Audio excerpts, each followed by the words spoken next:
Rasulullah. Assalamualaikum warahmatullahi wabarakatuh. Bismillahirrahmanirrahim. Alhamdulillahi rabbil alamin wa bihi nasta'in ala umuri dunya waddin. Wa sallallahu ala sayyidina Muhammadin khatamin nabiyyin wa ala alihi wa sahbihi ajma'in. Wala hawla wala quwwata illa billahil aliyyil azim. Rabbi shrah li sadri wa yassir li amri wahlul 'uqdatam min lisani yafqahu qawli. Subhanaka la ilma lana illa ma 'allamtana innaka antal alimul hakim. Amma ba'd. Alhamdulillah, para jemaah sekalian yang dirahmati Allah Subhanahu wa taala, lagi dikasihi, marilah sama-sama kita memanjat syukur ke hadrat Allah Subhanahu wa taala kerana begitu sempurna segala kurniaannya kepada kita, begitu bernilai, begitu berharga segala nikmat Allah yang telah dilimpahkan, yang telah dicurahkan kepada kita di dalam setiap hembusan nafas kita, di dalam setiap detik kehidupan kita. Tiada ia datang melainkan daripada yang maha sempurna. Tiada yang merezekikan melainkan rezeki dari yang maha pemberi rezeki. Tiada yang diaturkan melainkan dari yang maha pengatur. Dialah Allah yang maha sempurna, telah menciptakan makhluknya penuh kesempurnaan, penuh kecintaan, penuh kebaikan di dalam dia. Dan inilah suatu perkara yang harus kita sedar setiap masa, ya, setiap masa datang kebaikan untuk kita daripada Allah. Itu saya dengar kan, Ya? tak ada suara. Tidaklah dia tak ada menghendaki melainkan Ustaz kebaikan. Itu suara adalah tanggapan bagi orang-orang tak yang ada. beriman. Tak Di dalam pasal. Al-Quran, Allah Ta'ala menyebutkan perihal orang beriman. Ditanya orang-orang beriman tentang apa yang Allah Ta'ala turunkan. Aziz, Wa tolong idza ambil qila suara. lahum madza anzala rabbukum qalu khaira. Apabila ditanya kepada mereka, yakni orang-orang beriman, madza anzala rabbukum, apakah yang diturunkan oleh Tuhan kamu? Maka mereka menjawab qalu khaira, mereka berkata kebaikan.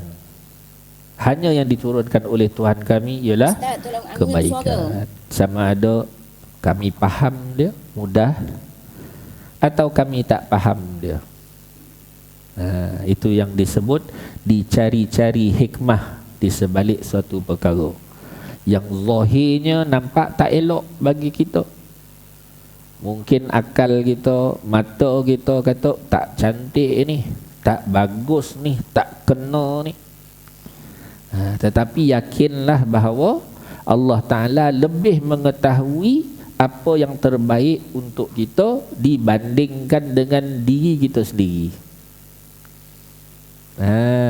Itu yang kita kena sedar. Baik, kita sedikit ya nasihat untuk diri sendiri, dan juga mungkin renungan kita bersama. Ya, apakah nilai hari raya bagi seorang Muslim? Itu mungkin satu tajuk, ya, perbincangan yang boleh kita ambil fikir, ambil tahu apakah nilai hari raya itu, hubungan dia dengan orang Islam. Kerana kalau dengan hubungan hari raya tu dengan kemanusiaan, senang kan? Hari raya mana hari gembira selalu. Lalu bila disebut gembira, dinisbahkan, disandarkan kegembiraan itu kepada kemanusiaan, mudah cerita. Baju cantik-cantik, kereta pun baru, contoh. Semua serba-serbi elok, semua serba-serbi baru. Kan? Kenapa? Kerana kita nak menyambut sesuatu yang dinamakan dia kegembiraan. Tapi itu kan hubungan dengan manusiawi, hubungan dengan tabiat zahir, luaran kita. Tetapi harus kita ingat bahawa hari raya yang diperintahkan oleh Allah Subhanahu wa taala agar kita menyambutnya, itu kita memahaminya, kita mengertinya atau kita menghayatinya dari sudut mana? Dari sudut kita sebagai seorang Muslim, kan? Kerana kalau tidak Muslim tidak ada apa nilai. Maka daripada sudut kita sebagai seorang Muslim, maka harus kita meneliti apa yang diartikan sebagai hari raya itu. Apakah sekadar cukup cantik pakai hari itu, kan? Apakah sekadar cukup elok makan pada hari itu, dan apa-apalah, kan? Maka hubungan dia dengan kehidupan seorang Muslim, dia lebih kepada pengabdian diri dia kepada Allah setelah bersusah payah melaksanakan perintah Allah melawan hawa nafsu. Yang itu nak diraikan. Karena kita dah menyebut pada sebelum Ramadan itu, kita ada muzakarah tentang hubungan Ramadan itu dengan orang Islam.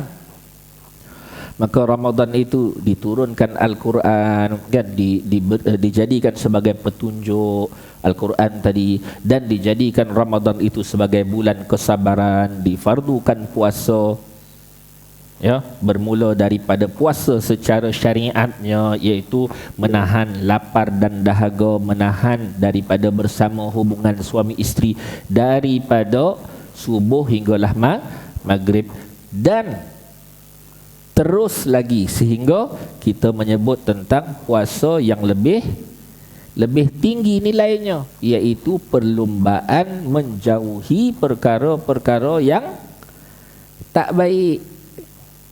Bukan sekadar tinggal makan minum saja, tetapi mata kita pun tinggal tengok benda tak elok, telinga kita pun tinggal dengar benda tak elok, ya.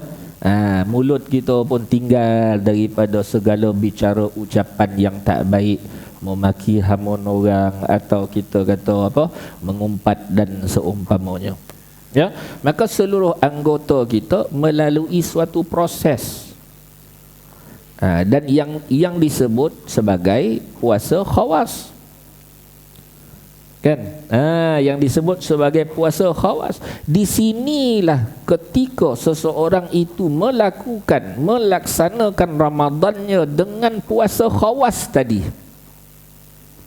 dia akan dilatih dengan yang disebut sabar. Dia mesti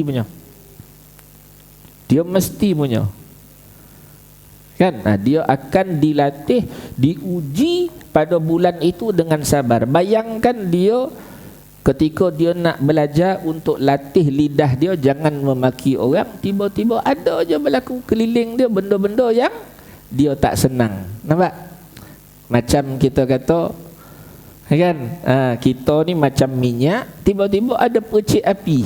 Tu dia petrol, kan. Dekat dia percik api, bismillah. Tu kita nak tahan tu. Jadi itu sehingga diteladankan oleh baginda Rasulullah sallallahu alaihi wasallam di dalam riwayat, di dalam hadisnya menyebut, ketika mana ada orang yang mengajakmu untuk bergaduh, ada orang yang mengajakmu untuk berbahas dan seumpamanya, maka katakan inni shaim. Nampak? Kan itu dah jelas bahawa Nabi nak mendidik kita dengan puasa khawas. Sehingga diperintahkan agar diperbanyakkan ibadah, ya. Walau rehat itu penuh pahala, tak ada masalah, ya. Rehat masa puasa tu alhamdulillah pun pahala, kan. Tetapi diperintahkan agar kita meneliti masa kita. Jadi di situ kesukaran itu.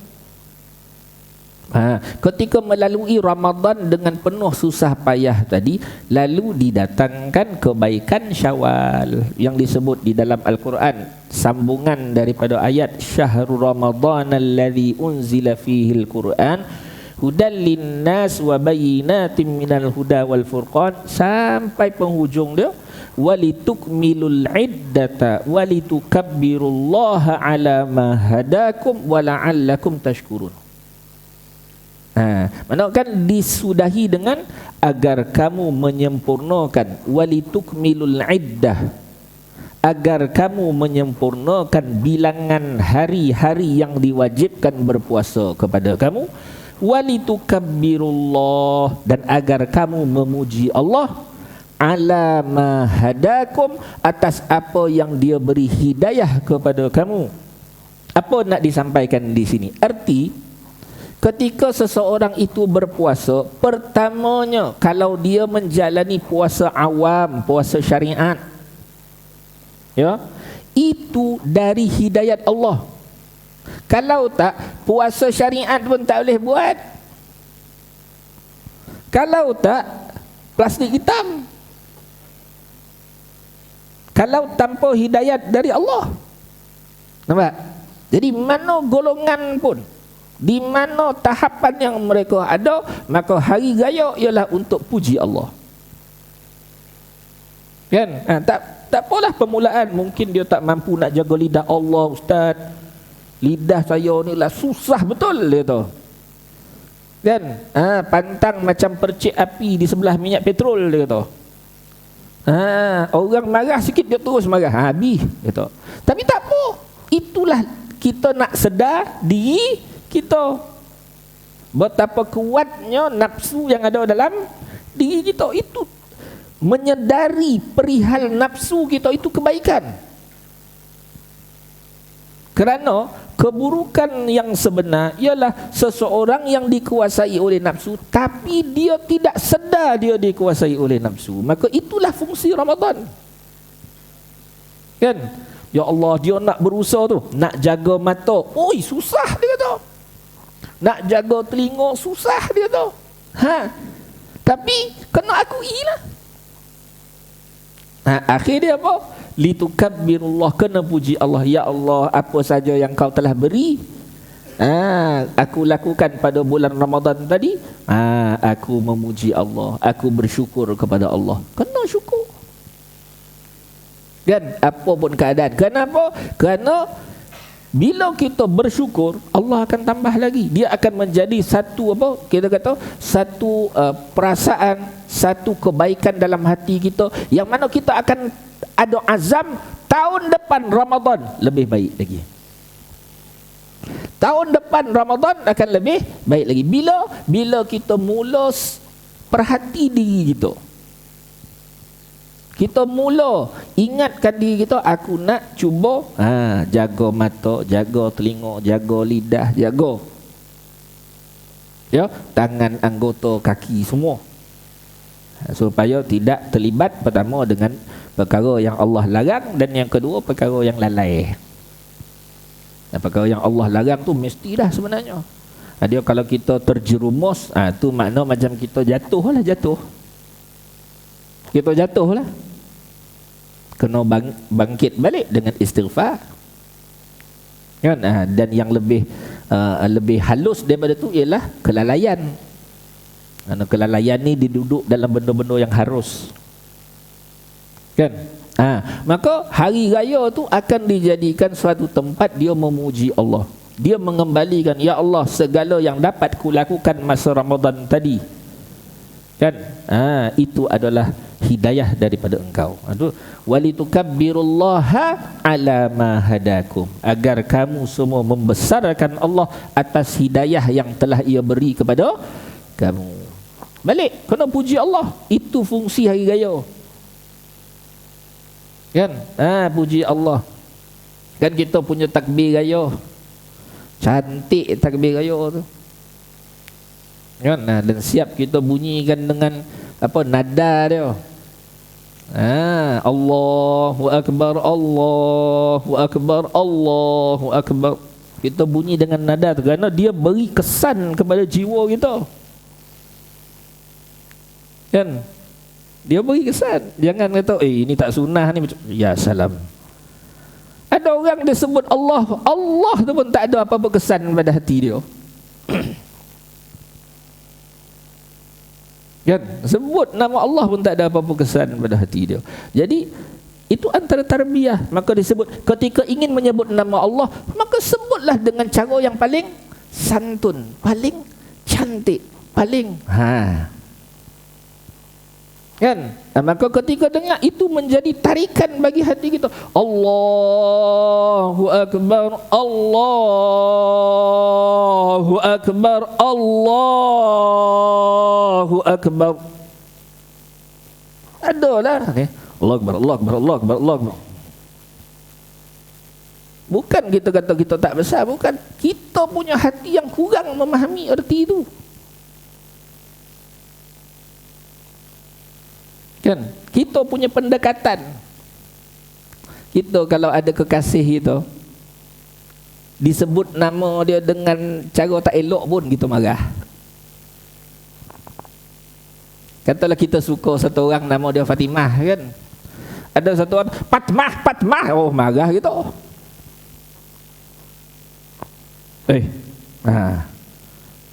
Apa yang ada yang berkata nama Allah sebut tak ada apa-apa? Ya salam.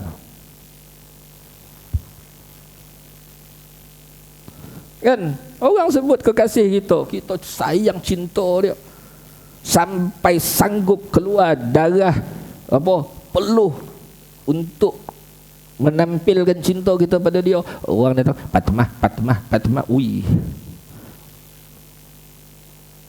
Itu hubungan kita dengan makhluk. Itu pun kita rasa. Bagaimana nama Allah? Maka Allah Ta'ala memerintahkan agar engkau mengagungkan. Agung ini. Bagaimana sebut nama Allah dengan perasaan agung? Allah Akbar, Allah Akbar. Kita menyebut pun dengan apa? Merasa apa? Tak ada apa-apa. Litukabbirullah. Agar kamu mengagungkan nama Allah itu. Sebab jadi menyebut nama Allah tu sebab itu ada hubungan dia dengan hati kita. Atau idza dzukirallah wajilat qulubuhum. Apabila disebut nama Allah, tak semesti tunggu subhanallah. Wa idza dzukirallah juzuk 9. Apabila disebut nama Allah, wajilat, gemetar hati mereka. Tu dia. Itu yang nak diagungkan, nak dirasakan kepada hati kita. Maka mereka menyebut Allahu Akbar, Allahu Akbar. Ya. Bukan saja-saja dibuat-buat tu. Allah memerintahkan kita mengagungkan Allah. Wala'allakum tashkurun, dan mudah-mudahan kamu menjadi orang yang bersyukur. Jadi antara perkara yang mana kita dididik, kita diajar melalui sunnah Rasulullah sallallahu alaihi wasallam, setelah apa pun yang diperlakukan, apa yang berlaku, apa yang kita dah bagi, apa yang kita dah perjuangkan, maka diakhiri dengan mengembalikan segala usaha itu kepada taufik dan hidayat Allah. Itu akhir dia puji Allah, ya Allah, syukur kan, alhamdulillah kerana memberi taufik kepada saya bulan Ramadan ni, dapatlah begini, dapatlah begitu, dapatlah begitu, dapatlah begitu. Kan ingat pada Allah. Bukannya aku kan, mengaku. Tak salah. Tapi setiap pengakuan akan ditanya oleh Allah. Ingat tu. Aku buat baik, Allah akan tanya kita.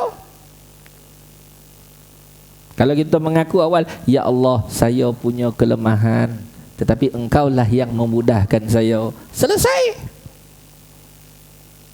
Ya Allah, saya punya kekurangan, lalu engkau memberi taufik untuk saya berbuat baik. Selesai.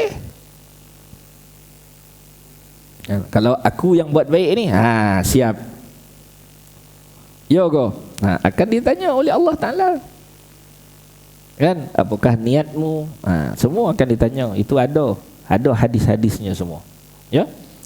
Maka diteladankan oleh baginda Rasulullah sallallahu alaihi wasallam dan orang-orang Islam, mana para sahabat radhiyallahu anhum, melalui firman Allah. Ya. Iaitu turunnya surah Nasr. Surah Nasr apa? Idza jaa nasrullahi wal fath. Jadi surah itu turun bila? Apabila umat Islam diberi kemenangan pada tahun 8 Hijrah. Telah dizahirkan kemenangan. Kemenangan yang sebenar telah berlaku awal daripada itu, tetapi zahir kemenangan. Kerana kita orang zahir, kita ni orang zahir, mata kita mata dunia. Ya. Kalau kita tengok satu orang menang, mana apa? Dia dah angkat piala tu lah menang, betul? Tetapi hakikat kemenangan bukan itu. Kemenangan dia ialah masa dia mula-mula bersusah payah dulu. Ketika dia tak tahu apa, dia pergi belajar. Ketika dia tak tahu apa, dia mula bersabar. Ketika dia tak tahu apa, dia mula istiqamah. Masa tu dah bermula kemenangan tu. Tapi masa tu tak nampak lagi. Maka disebut suratul Fatah. Dalam Al-Quran ada suratul Fatah, juzuk 26. Ada setengah ulama menamakan surah Muhammad. Ada ulama menamakan suratul Qital, suratul Fatah. Fatah Mekah berlaku tahun 8, tapi suratul Fatah turun tahun 6. Bila orang tengah bersusah payah, masa perjanjian Hudaibiyah, sahabat-sahabat radhiyallahu ta'ala anhum, baik muhajirin, baik ansar, mereka telah bagi 100% diri mereka, segala kesetiaan mereka, semua mereka dah bagi untuk Rasulullah sallallahu alaihi wasallam, untuk Islam. Maka ketika berlaku perjanjian Hudaibiyah, maka di sini diuji apa? Diuji orang-orang Islam. Ketika mana orang Islam datang dengan apa kita kata kekuatan. Orang Islam datang dengan penuh kekuatan untuk pergi ke kota Mekah. Sebab apa disebut orang Islam datang dengan kekuatan? Kerana tahun awal hijrah sampai tahun 5 hijrah, orang Quraisy tu dah habis dah. Itu dah ada siri-siri pertempuran, dah semua dah. Daripada akar umbi dia sampailah gitu, apa-apa segala pokok apa semua dah habis dah. Maka tahun 6 tu orang Islam pergi untuk melaksanakan ibadah umrah, itu pergi dengan penuh kekuatan. Tetapi apa berlaku? Orang musyrikin Mekah ketika mereka berada dalam keadaan yang sangat memalukan, kata mereka kalah peperangan. Sehingga kan tahun 5 tu Ahzab, kan kalah peperangan, kalah sehabis-habisnya mereka malu. Maka mereka keluar dengan penuh kehinaan. Mereka dengar orang Islam datang daripada bumi Madinah ingin mengerjakan ibadah umrah, maka mereka, Allah, habislah kita. Apa pandangan orang keliling? Habislah, maknanya memang kita lost lah dengan Muhammad dan orang Islam habis. Maka mereka keluar dengan penuh kelemahan, keluar dengan kehinaan. Maka mereka kata, boleh tak kita buat perjanjian? Nampak? Situ perjanjian Hudaibiyah berlaku. Maka bila buat perjanjian Hudaibiyah, maka telah diberitahu, maka Rasulullah SAW, apa, kisah dia panjang. Dan bermula daripada tulis surat perjanjian dan seumpamanya. Orang bukan Islam kata, boleh tak begini, boleh tak? Nampak? Bila sebut Muhammad Rasulullah, boleh tak jangan sebut Muhammad Rasulullah? Tulislah perjanjian antara Muhammad bin Abdullah saja.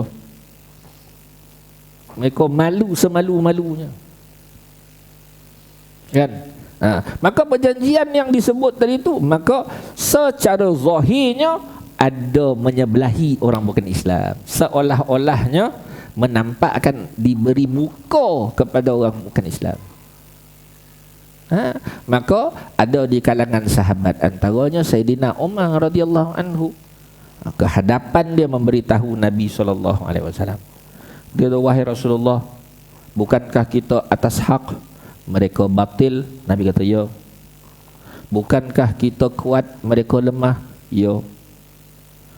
Ditanya satu persatu dan Nabi jawab, ya. Kita hak, mereka batil, betul. Kita kuat, mereka lemah, betul. Semua. Akhirnya ditanya, mengapa kita melakukan suatu perjanjian yang seolah-olah, bahasa tu penting sangat. Bahasa tu penting sangat. Ya? Mengapa kita melakukan suatu perjanjian yang seolah-olah memberi kelebihan kepada mereka? Maka Rasulullah jawab apa?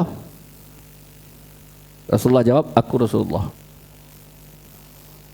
Itu, aku Rasulullah. Diam Sayyidina Umar. Tu wakil lah bagi kita, kerana yang banyak bicaranya tu kita, banyak lebih pemikirannya, lebih pemikirannya dibandingkan dengan apa, taat. Taat dengan lebih fikir, kita lebih banyak fikir. Tu dah wakil lah tu, tanya.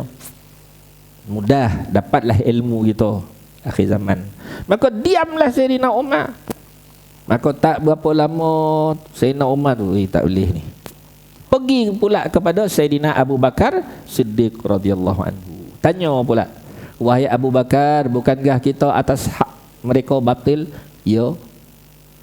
Bukankah kita kuat, mereka lemah? Ya. Semua ya. Sayyidina Abu Bakar tak ada masa tu, masa yang Sayyidina Umar tanya kepada Rasulullah. Maka akhirnya ditanya, mengapa kita melakukan suatu perjanjian yang seolah-olahnya memberi kelebihan kepada mereka, orang bukan Islam? Sayyidina Abu Bakar jawab apa? Huwa Rasulullah, dia Rasulullah. Habis. Tu nak disampai pada kita, orang yang selamat hanyalah siddiqin. Bukan bermakna Sayyidina Abu Bakar tak bijak. Jangan. Dialah yang paling bijak daripada segala. Tetapi bagaimana kerohanian dia, bagaimana iman dia mampu mendiamkan kebijakan dia tu, itu yang nak dilihat. Bukan mana dia tak bijak, dialah orang yang paling bijak. Segala susuk galo apa, keturunan orang Mekah Quraisy, dia mengetahui, menghafalnya semua. Dia orang yang paling bijak. Jangan ingat orang beriman ni tak bijak, bukan. Tetapi keimanan dia mampu mendiamkan gelojak pemikiran tu, api iblis tu, diam. Iman tu boleh diamkan tu. Maka Sayyidina Abu Bakar jawab, dia Rasulullah. Diam Sayyidina Umar. Maka ketika itulah turun ayat, inna fatahna laka fatham mubina, sesungguhnya kami telah beri kemenangan. Fatahna, kami telah buka, kami telah beri kemenangan, akan sebagai kemenangan yang benar. Maka bila turun ayat ni, maka sahabat-sahabat berkata, apakah ini fatah? Ya, Rasulullah kata. Apakah ini kemenangan? Ya, Rasulullah jawab. Ya. Maka kesan dia bila 8 hijrah, maka jatuhlah semua yang menentang Nabi SAW. Akhirnya kembalinya kota Mekah kepada orang Islam. Maka di situ apa perintah Allah? Idza jaa nasrullahi wal fath. Pertama Allah ingatkan bahawa sebenar keupayaan engkau berjihad, keupayaan engkau beribadah kepada Allah, keupayaan engkau buat segala kebaikan dan taat perintah Allah, itu adalah pertolongan Allah, bukan dengan upaya dirimu. Itu disebut idza jaa nasrullah, apabila datang pertolongan Allah. Mana segala persiapan yang kau lakukan, kau dapat taat Nabi, kau dapat cinta kepada kebaikan, kau dapat semua itu adalah pertolongan Allah. Baru disebut idza jaa nasrullah wal fath. Dan pembukaan kota Mekah. Maka Allah menerangkan apakah tanda dia? Tanda dia wara'aitan nas, kamu akan melihat manusia berdesup masuk ke dalam agama Allah. Itu pertolongan Allah. Tanda dia Allah Ta'ala akan buka pintu hati manusia untuk masuk ke dalam agama Allah. Yang buka pintu hati bukan kita. Bukan kita rasa kita pandai, kita boleh fahamkan orang. Tak ada.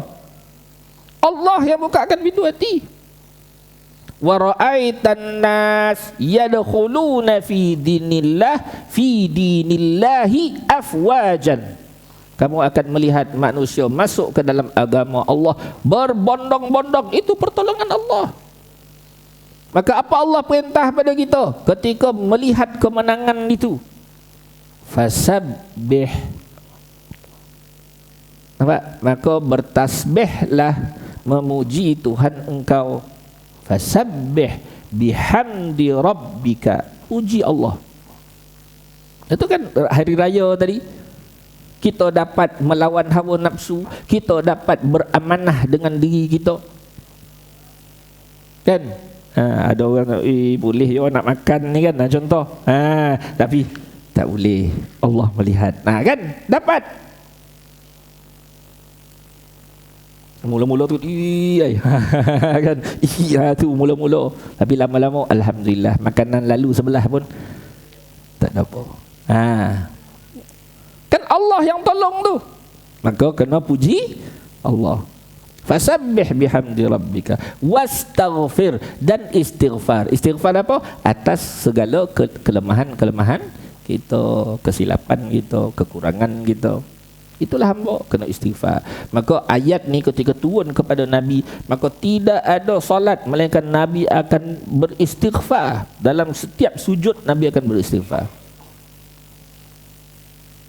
Nabi bertaubat bila turun ayat ni. Mana kemenangan yang disaksikan itu dibalikkan. Mana dibalikkan, hanya Allah yang memberi. Kan gitu. Dalam takbir raya kita sebut tu. Apa? Allahu akbar, Allahu akbar, Allahu akbar, la ilaha illallah, wallahu akbar, Allahu akbar, walillahil hamd. Allahu akbar kabira walhamdulillah katsira wa subhanallahi bukratan wa asila. La ilaha illallah wahdahu la syarikalah. Apa? Dah. Kan kena baca dengan dia punya rentak kan. Kan disebut wa hazamal ahzaba wahdah. Kan Allah mengajar kita tu, sebutan kita bahawa wahazamal ahzaba wahdah. Ingat tu bahawa dialah sebenarnya yang menghapuskan musuh-musuh engkau. Kita berlawan dengan siapa? Nafsu. Kita berlawan dengan syaitan. Kita melawan dengan diri kita. Kita melawan dengan keliling yang ada pada kita. Allah yang membantu kita. Itu yang kena ingat. Wahdah sadaqa wa'dah. Betul kan? Tu sampai habislah. Kan mana akhirnya kembalikan itu kepada Allah. Itu yang dia kata kemenangan yang sebenar. Bukan kita rasa kita tak, tetapi balikkan dia kepada Allah, kerana hakikatnya Allah Ta'ala, Allah memudahkan itu. Itu yang para sahabat radhiyallahu anhum kan, ketika mana disebut tentang ganjaran dan syurga, apa mereka kata? Dia kata, ya Allah, ketika Allah yang memberi kami taufik untuk beramal, lalu dia pula yang memberi ganjaran syurga. Nampak? Dia punya kesedaran tu kan, ketika Allah memberi taufik kepada kami untuk beriman, untuk beramal, Dan akhirnya dia pula yang memberikan syurga kepada kita. Subhanallah. Maka tidak ada lain melainkan syukur atas syukur atas syukur atas syukur. Kan tambahlah syukur dia. Bukan dia balik pada diri dia kan. Saya lah yang buat baik ni. Saya lah yang buat baik tu. Saya lah buat baik. Dia akan sakit lah, sakit. Bila orang kata kau tak baik, dia sakit. Kan? Bila orang kata kau baik, dia pun kembang hidung. Sakit lah. Dan akhirnya balik pada Allah. Itu maknanya hubungan antara kita kata hari raya tadi tu menjadi suatu kita kata apa, kepujian kita kepada Allah, ingat kita kepada Allah, iktiraf kita tentang kelemahan diri kita, istighfar kita kepada ke atas kelemahan-kelemahan dan kekurangan diri kita. Maka itu ada jadi satu sebab yang sangat besar untuk kita berjuang seterusnya. Dia bukan berhenti dah, kan, akan berterusan. Dia satu tangga, kita naik satu tahap. Dia tak ada kehidupan tu sama je, tak. Dia kehidupan itu makin lama makin hampir. Hampir dengan apa? Kematian. Kan? Tak ada orang makin jauh pada kematian, tak ada. Semua makin hampir kepada kematian. Itu dah disebut sebagai apa? Kata mati itulah. Maka setiap benda dia berterusan, dia tak ada yang sama sebenarnya, tak ada. Tetapi dia berterus. Maka jadikanlah kita punya apa kelebihan yang Allah beri pada kita, jadikanlah dia sebagai satu tahap yang mana kita nak berusaha lebih lagi. Tengok apa sudut pun tak ada masalah. Mungkin kita Ramadan baru ni kita banyak belajar ilmu baru, contoh dia. Terus apa tuntutan ilmu untuk kita amal pula. Mungkin kita dapat dengan Ramadan tadi, kita dapat mungkin amal-amal kita dapat jaga kan, bertambah lagi kan, berterusan lagi. Dan juga kita kata mungkin Ramadan ni kita dapat pelihara sebanyak mungkin lah tubuh badan kita ni daripada perkara yang tak elok kan, maka berterusan lagi. Nampak? Dan sekiranya jatuh, jangan buat keputusan ni sebab Ramadan tak berjaya ni. Jangan, dia ada orang macam tu. Kenapa kau lepas sekarang tak boleh jaga? Dia kata, tu Ramadan gagal. Ya salam. Ini orang tak faham apa. Memang itulah didikannya, jatuh bangun. Itulah didikannya, jatuh bangun. Kan? Ada orang kata, kalau kita ni bawa motor, tiba-tiba jatuh dalam longkang. Kenapa? Tu sebab mengaji dulu belajar motor tak betul. Tu sebab belajar motor tak betul, sebab tu jatuh longkang. Tak ada orang cakap macam tu. Apa yang nampak? Jatuh terus dia pergi angkat kan? Tu dia. Itulah kau. Tu bermasalah. Tengok orang tu tiba-tiba lepas Ramadan dia ada problem balik, contoh kan. Tu tanda Ramadan tak berjaya tu. Macam orang jatuh tu. Itulah. Dulu masa kita suruh belajar betul-betul, kita tak belajar. Dah jatuh longkang gitu tu. Sama. Kan itu bukan wajar. Kan sepatutnya kalau kita tengok orang jatuh bangun. Sama. Ketika mana satu orang terjatuh, dia terbuat maksiat lepas Ramadan contoh dia. Ingat pelajaran Ramadan, istighfar. Ya, istighfar. Mula balik. Sebab apa? Kita nak menghadapi Ramadan akan datang. Itu niat kita. Jangan berhenti daripada niat tu.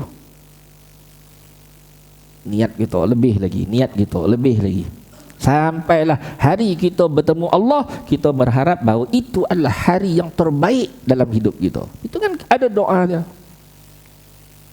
kan, ya Allah, kami berharap kepada Engkau agar hari yang terbaik bagi dalam hidup kami ialah hari kami bertemu dengan Engkau. Itu yang kita punya harapan, ya. Semoga apa yang muzakarahkan tu bermanfaatlah, terutama bagi hak diri saya. Jadi kata-kata itu ditujukan khusus kepada diri sendiri dan umum kepada siapa-siapa yang dengar di sini. Mudah-mudahan Allah Ta'ala permudahkan segala urusan kita, baiki segala kelemahan kita, ampuni segala dosa kita, dan jadikan apa yang kita amal diterima oleh Allah jadi sebab kebaikan untuk diri kita dan umat seluruh alam. Wallahu alam. Bismillahirrahmanirrahim. Alhamdulillahirabbil alamin wassalatu wassalamu ala asyrafil anbiya'i wal mursalin wa ala alihi washabihi ajma'in. Rabbana zalamna anfusana wa illam taghfir lana wa tarhamna lanakunanna minal khasirin. Rabbana atina fid dunya hasanah wa fil akhirati hasanah wa qina adzabannar. Subhana rabbika rabbil izzati amma yasifun wa salamun alal mursalin walhamdulillah.